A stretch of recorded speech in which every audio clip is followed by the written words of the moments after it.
All right, talking about the current conflict overseas in Ukraine can be difficult, especially when it comes to talking to your kids. So how can you approach it appropriately? Joining us right now is Dr. Laura Saunders with Hartford Healthcare. Thanks again for being with us on the News at 4.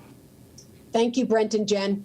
All right, so a lot of people have the conflict on their television, the news, they're watching it, it's in their home. Should we start an open conversation on the topic, or should we wait for kids to come to us with questions? How do you handle that? So it's a little bit of both. I do like to wait for an opportune time. When you're rushing out in the morning, doing your morning drive, or when the kids are getting off the bus or just home from school, those are generally not good times for conversations. Always try to keep developmental and chronological age in mind. Use words and language that is appropriate for the age of your child.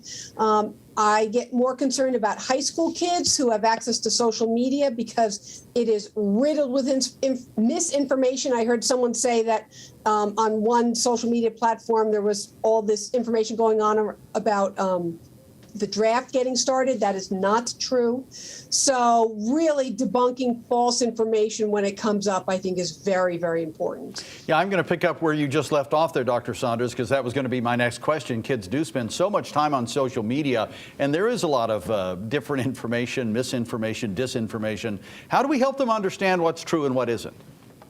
Well, that, in fact, Brent, is a much larger conversation. But what I try to do is break down each myth or false piece of information at a time.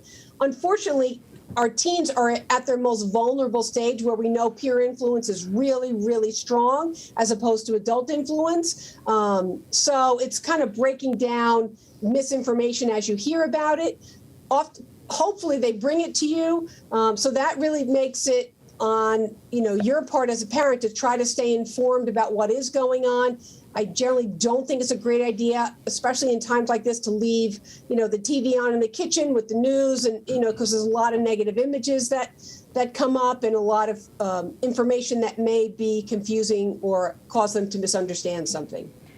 Kids may have a lot of different feelings on the topic. How can we help lower their stress about the situation while also not sugarcoating necessarily what's going on?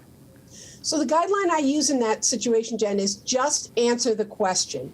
So if your child asks you a question about an image that they've seen or a piece of information they got off of social media, answer the question. We as parents sometimes want to give our kids lots of information, but they can't take it in and they can't process it. And sometimes it causes them to be more overwhelmed. So just answer the question. Whatever question they ask, answer it. Then wait for them to ask another question and then answer that question. They will give you the guidance on how much information they really want.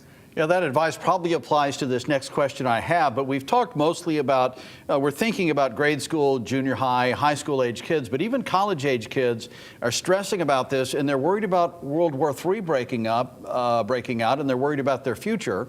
And the truth of the matter is there's a whole world working to make sure that doesn't happen, but there are no guarantees, so you can't lie to them about it. How should we handle that? Well, you're right. We can't, I don't want to misinform, but the other piece is to deal with the information that we have in the here and now.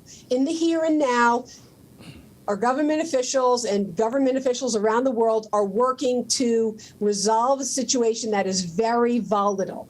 None of us can predict what will happen in a month or 6 months from now, in the same way that we couldn't predict all that unfolded with COVID.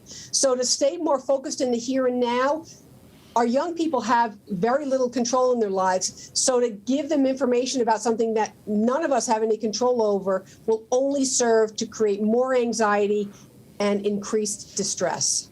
All good advice in these difficult times. Dr. Laura Saunders, thank you again. Thank you for having me. Take care.